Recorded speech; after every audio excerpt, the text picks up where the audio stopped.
নমস্কার, আমি শুক্লার হেসেলে সবাইকে স্বাগত।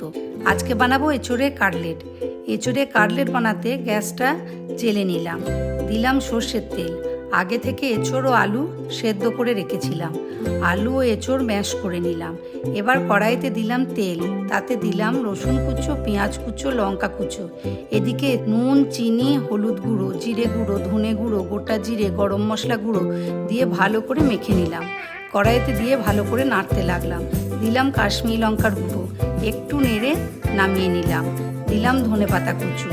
এবার আইসক্রিমের কাঠি নিয়ে প্রথমে কাঠিটা জলে ভিজিয়ে এবার কষানো এঁচোড়টা কাঠিতে লাগিয়ে হাতে করে শেপ দিতে লাগলাম। অন্য একটি বাটিতে একটু কর্নফ্লাওয়ার গুলে নিলাম। কড়াইয়ে তেলটা গরম করতে দিলাম।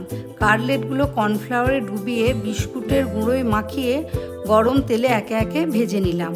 ভাজা হলে তুলে নিলাম। স্যালাড ও সসের সাথে পরিবেশন করলাম।